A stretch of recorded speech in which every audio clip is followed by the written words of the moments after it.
টালিগঞ্জের মেলান্দি গ্রামে তৃণমূলের বিজয় মিছিল থেকে ছোড়া বোমায় 9 বছরের বালিকার মৃত্যুর অভিযোগ।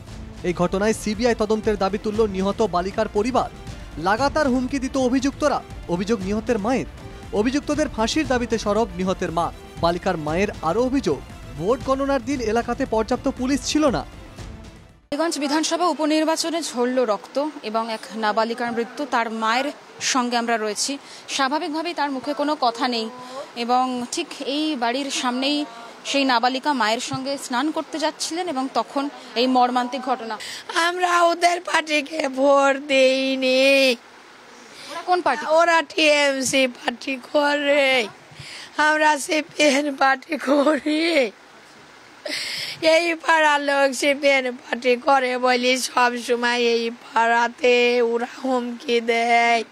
আমরা চাই যে ফাঁসি হোক।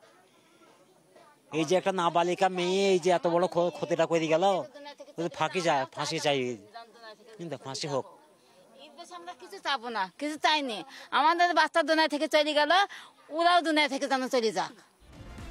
পরিকল্পনা করেই বোমাবাজি করেছে তৃণমূল কর্মীরা। বিস্ফোরক অভিযোগ নিহত বালিকার কাকার। তার আরও দাবি, তিনি তৃণমূল কর্মীদের বারবার বোমা না মারার জন্য অনুরোধ করলেও তাকে মারধর করা হয়। তিনি পালিয়ে যান। সেই সময় তৃণমূল কর্মীদের ছোড়া বোমায় তামান্না খাতুনের প্রাণ যায়। আমার একটা ডেলিভারি, আমার বউ আছে, কালি বাচ্চা হবে, আমার বলছে ডেলিভারি আছে তো ভেতর মারোকা শুনছি না, ও কি আমাকে ঘুষি মারলো আর আমার ট্রেনে ফেল দিলি কাতাতে দিয়ে অমনি থাকতে ফলাম করে বোম লেছি চার্জ করতে লাগলো। এরা আমরা সব ভয়ে কেউ পেলে গেছি। এবারে এত দৌড় দৌড় এসে এই থেকে আবার ওই মেয়েটাকে মেরে দিয়েছে। নাবালিকার মৃত্যুতে উঠে আসছে বেশ কিছু প্রশ্ন। বিজয় মিছিল থেকেই বোমা ছড়া হয়েছিল? বিজয় মিছিলে বোমা এলো কোথা থেকে? পরিকল্পিতভাবেই বোমা ছড়া হয়? বিজয় মিছিলের সঙ্গে পুলিশি প্রহরা ছিল না? মৃত কিশোরীর বাবা 2022 সালে বোমা ছোড়ার ঘটনায় অভিযুক্ত। এক তৃণমূল কর্মীকে বোমা ছোড়ার ঘটনায় ওয়ারেন্ট জারি হয়। পরে আদালত থেকে জামিন পান মৃত কিশোরীর বাবা। সোমবারের ঘটনার সঙ্গে এর কি কোনো যোগাযোগ রয়েছে?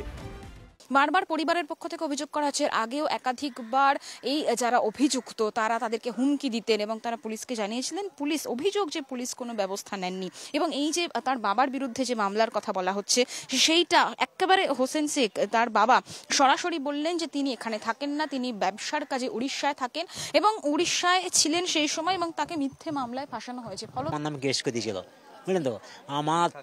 আমার চাচার দু ভাইরা থাকে মানে নাক বেঁধে, তাদের কারখানা আছে, সেখানে কেস, সেখানে আমার চাচার দু ভাইদের নামে পর্যন্ত কেস করে দিয়েছে। মানে পার্টির ক্ষমতায় ওদের দেখছি, আমার পার্টির ক্ষমতায় আছে, আমরা যার নামে কেস দেবো আমাদের কেস বেরিয়ে যাবে, কেস বেরিয়ে যাবে। পরিবার ছিলাম ওখানে, আমরা ওখানে থাকার সত্ত্বেও আমাদের নামে কেস দিয়েছিল। আমাদের বাড়ি পুলিশ ভাঙচুর করেছিল, ওই ওদের হাতে মানে ওদের বিরুদ্ধে দল করি বলি, ওই জন্যে পুলিশ মানে ওরা আমাদের বাড়িতে বোম মারছি, আবার ওদের পুলিশ এসে আমাদের বাড়ি ভাঙচুর করছে। তৃণমূল কর্মীদের ছোড়া বোমায় বালিকার মৃত্যুর অভিযোগ। প্রতিবাদে জেলায় জেলায় বিক্ষোভ বাম কংগ্রেসের। দুর্গাপুরে সিপিএমের মিছিলে ধুন্ধুমার, পুলিশের সঙ্গে ধস্তাধস্তি। বর্ধমান টালিগঞ্জেও বিক্ষোভ কংগ্রেসের। পৃথা দাশগুপ্ত, অনুপ মণ্ডল ও গোপাল বিশ্বাসের রিপোর্ট, NKTV বাংলা।